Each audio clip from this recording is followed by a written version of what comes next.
Hello, everybody. This is Gynarchy Awakening. I am back again. I'm so tired. Did not get a good night's sleep. But I'm gonna soldier on regardless. So this video is one I've been actually wanting to create for the longest now, and this is centralized versus decentralized leadership in the Gynarchy community.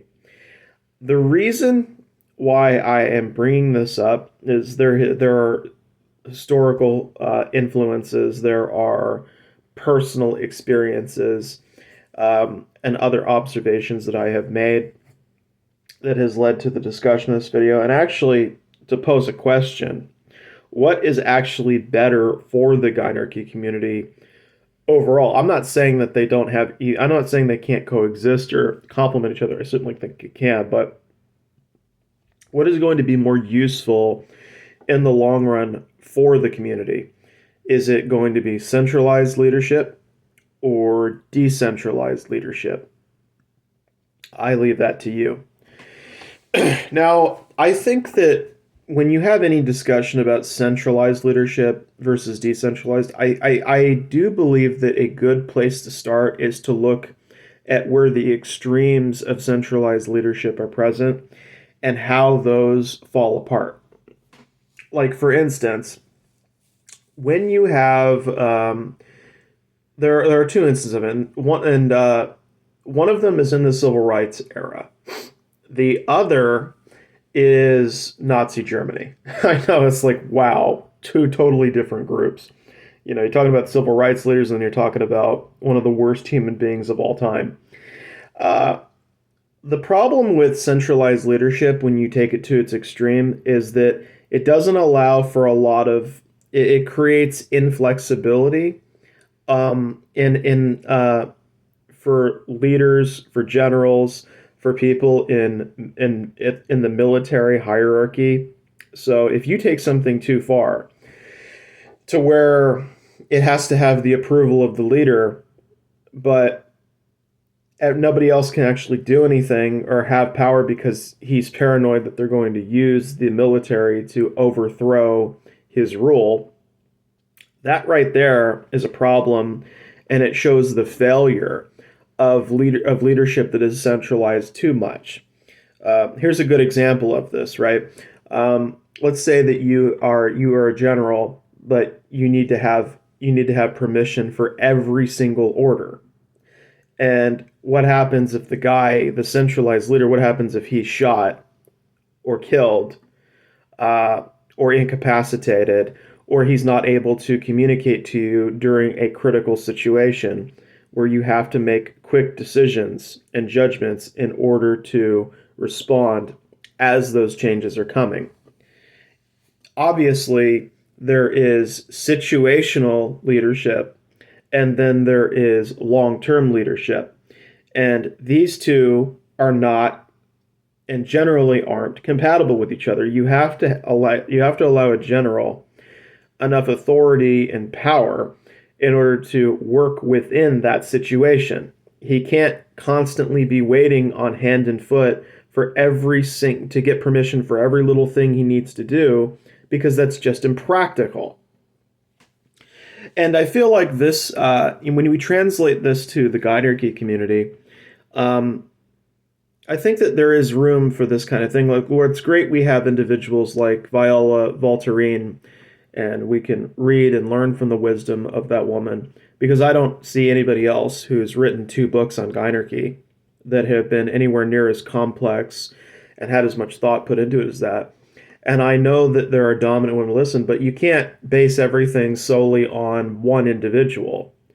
Uh, and I think another weakness with centralized leadership is that when it's too far and they get like a large following, you simply can't interact. You don't have the same like type of interaction that you have with decentralized leadership.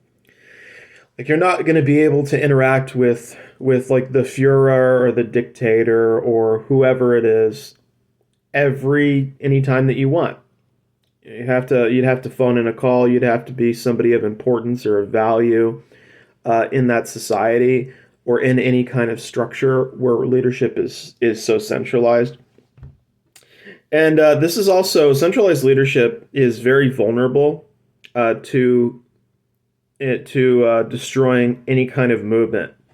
So if we think about this through that perspective, we can see what happened during the civil rights movement, where individuals who were leading the charge and even afterwards were all either killed, assassinated, or there were suspicious circumstances surrounding their death.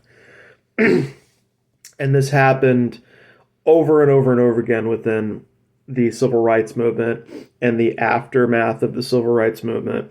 You had Malcolm X, Martin Luther King Jr., Freddie Hampton. There are just these instances over and over again of these leaders that were starting to gain a lot of attention and traction who were killed off.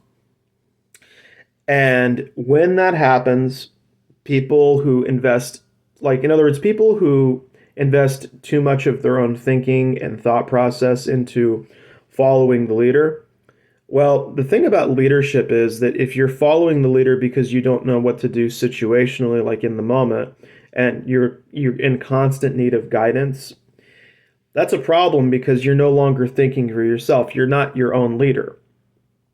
You're letting them lead, but when they die, times change, circumstances evolve. Where you are today is not where you're going, probably not where you're going to be 2 or 3 or 4 years from now.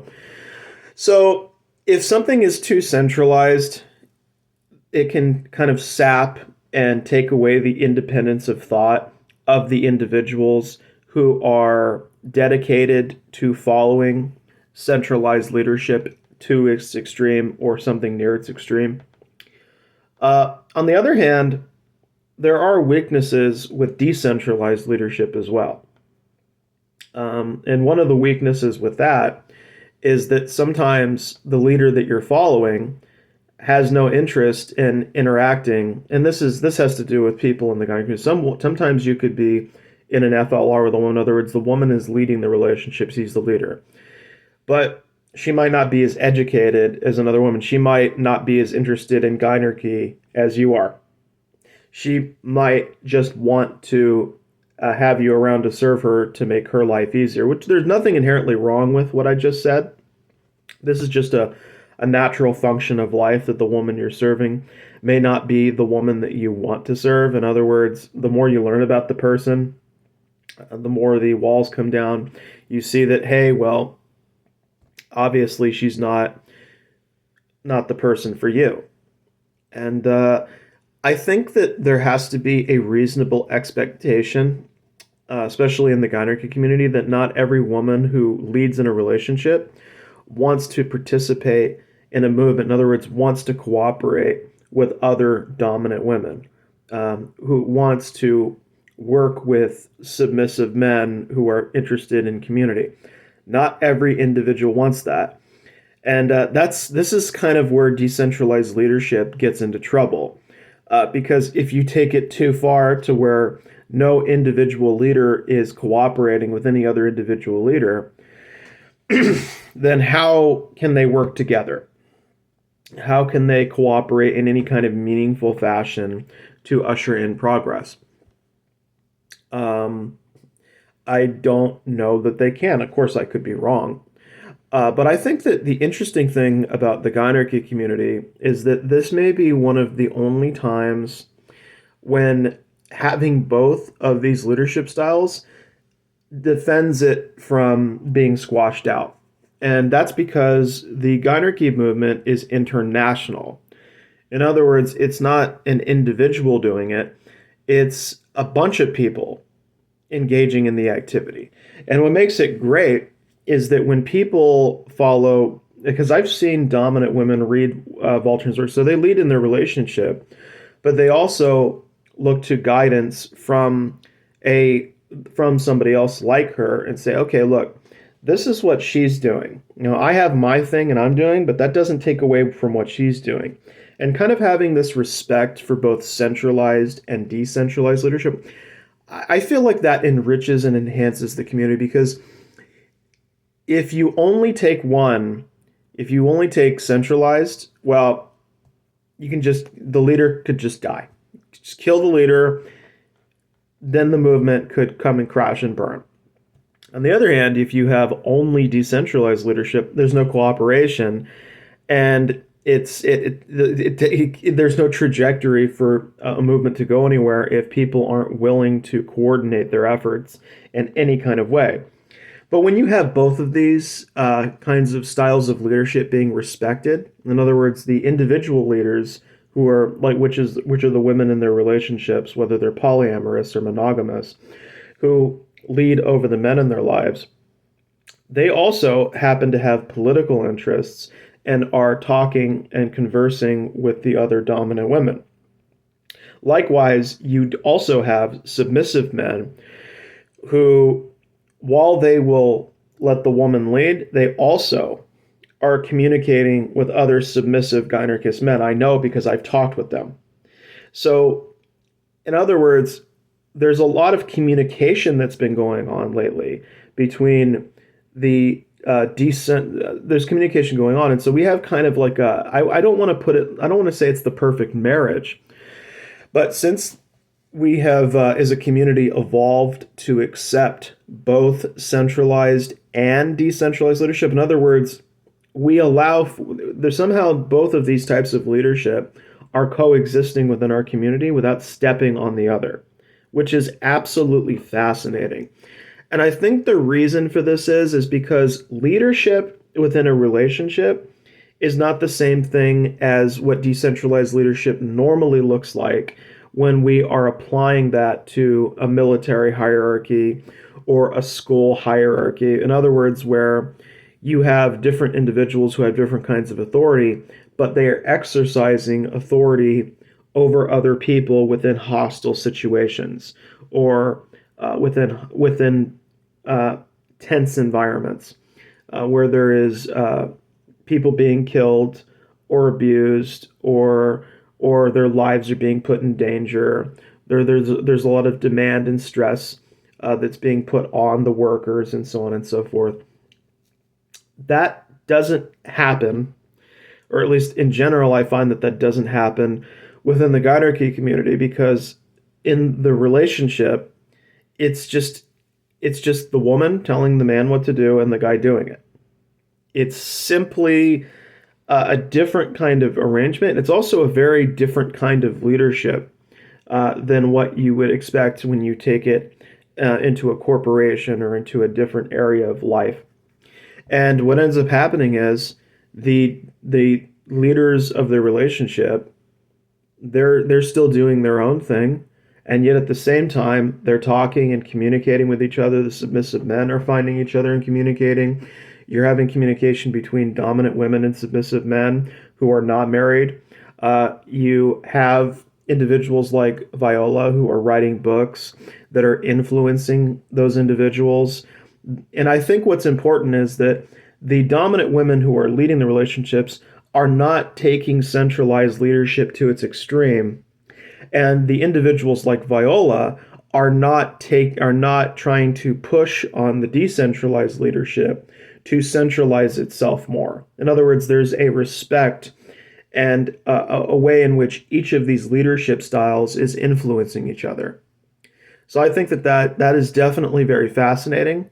Of course, I do personally believe that decentralized leadership is sort of the more correct, not correct, but it's the more advantageous leadership for our community in particular. And that's because I feel like if you have women leading the relationship, and I feel like that concept is more appealing to men, it's actually really hard to stamp out because if you look this up, you can see that FLRs, female-led relationships, have exploded in popularity compared to about a decade ago or so.